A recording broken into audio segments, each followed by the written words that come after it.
ये स्टोरी है story of hope की, है ना। तो स्टोरी ऑफ होप का मतलब क्या है कि आप एक आशावादी हो, आप अभी भी हार नहीं मान रहे हो, आप लगातार लड़ रहे हो, है ना।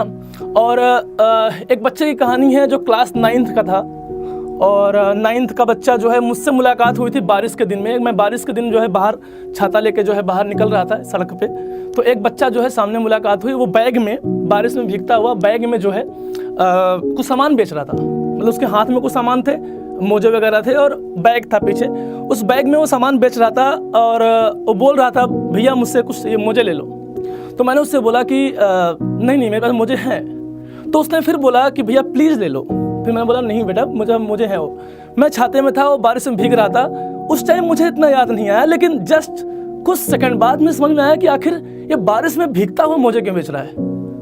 इसका मतलब है कि बहुत सारी मजबूरियाँ होंगी, क्योंकि एक बच्चा जो है जिसकी उम्र 9th क्लास में है, जो कि शायद जो है 12-13 साल का लड़का होगा, 14 साल का लड़का होगा, और वो बारिश में जो है मोजे जो है बेच रहा है। आखिर ऐसा क्या मजबूरियाँ होगी। मैं उसे रोका, फिर मैं छाते में उसको अपने साथ लिया और उसको अपने साथ बोला, मेरे साथ कुछ टहल सकते हो क्या, मेरे साथ कुछ देर चल सकते हो क्या। बोला हाँ भैया बोलो क्या बात है। मैं कहा किस क्लास में पढ़ते हो, स्कूल जाते हो। बोला हाँ भैया स्कूल जाता हूँ, गवर्नमेंट स्कूल में पढ़ता हूँ दिल्ली में। और फिर बोला कि जो है कि मैं कहा कि अच्छा कैसी पढ़ाई चल रही। बोला बहुत अच्छी सर। उसके बाद उसने बोला कि मैं उससे पूछा कि एक बात बताओ कि आखिर तुम मोजे क्यों बेच रहे हो। उसका जवाब था, भैया इस पैसे से मैं अपनी ट्यूशन फीस भरता हूँ। एक सर हैं, मुझे ट्यूशन पढ़ाते हैं, उसकी फ़ीस है 500 रुपये महीने की, और मैं उनकी फ़ीस भरता हूँ। फिर उनका किताबें कैसे लेते हो। बोला भैया फिर किताबें मैं दोस्तों से मांग के पढ़ लेता हूँ।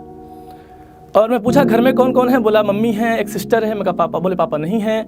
तो मैं उससे ताज्जुब ये रह गया कि एक बच्चा जो अपनी फ़ीस भर रहा है, उसकी माँ भी काम करती हैं बाहर, वो फीस भरने के लिए, क्योंकि पढ़ता रहूँ, लगातार पढ़ता रहूँ, एक दिन तो ऐसा आएगा कि देखो गरीब पैदा होना ये तुम्हारे हाथ में नहीं था, लेकिन एक बात याद रखना, गरीब मर जाना ये तुम्हारी काबिलियत को दिखाता है कि तुम काबिल नहीं थे।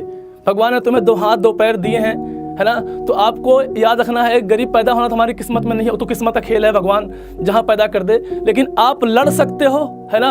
आपके पास 2 हाथ 2 पैर, आपके पास एक दृढ़ इच्छा है, एक होप है। उस बच्चे के पास एक होप था कि मैं पढ़ूंगा, अपनी सिस्टर की शादी करूंगा। उसने सब कुछ बताया मुझे। मैंने उसको पैसे देने की कोशिश की। मैं 500 मुझसे ले लो आज, है ना, तुम ले जाओ और जाकर ट्यूशन फीस जमा कर देना। बोला भैया मुझे पैसे ऐसे नहीं चाहिए, मैं कमा के पैसे देना चाहता हूँ, मुझे भीख में नहीं चाहिए, मैं भीख नहीं मांग रहा हूँ, आप मुझसे मोजे खरीद लो।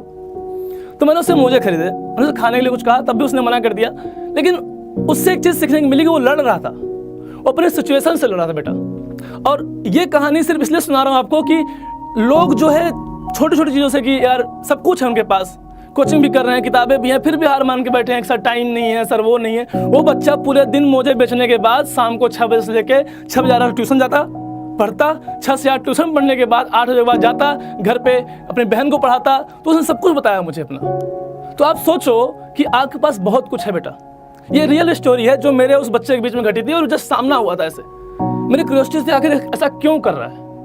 तो उस दिन मैं तो चलो ठीक है रिलेट कर सकता हूँ, क्योंकि मैंने भी बहुत चीज़ें देखी हैं लाइफ में। लेकिन जब मैं आपको ये चीज़ बताना इसलिए चाहता हूँ क्योंकि एक बच्चा जिसकी उम्र सिर्फ 14 साल की है, वो इतनी मेहनत कर सकता है खुद को पढ़ने के लिए, खुद को बनाने के लिए, होप रख रहा है कि ज़िंदगी में एक दिन बड़ा आदमी बनूंगा और ये सारी गरीबी, ये सारी चीज़ें दूर करूँगा परिवार की, अपनी माँ के लिए मदद करूँगा, है ना। तो मैं चाहता हूँ कि आप जितने लोग इस वीडियो को देख रहे हो, है ना, कि आपको कभी भी बहाने नहीं बनाना है बेटा। बहाने बना के सिर्फ अपने आप को तुम सेटिस्फाई कर सकते हो कि मेरे पास ये नहीं है, वो नहीं है। रियलिटी ये नहीं है।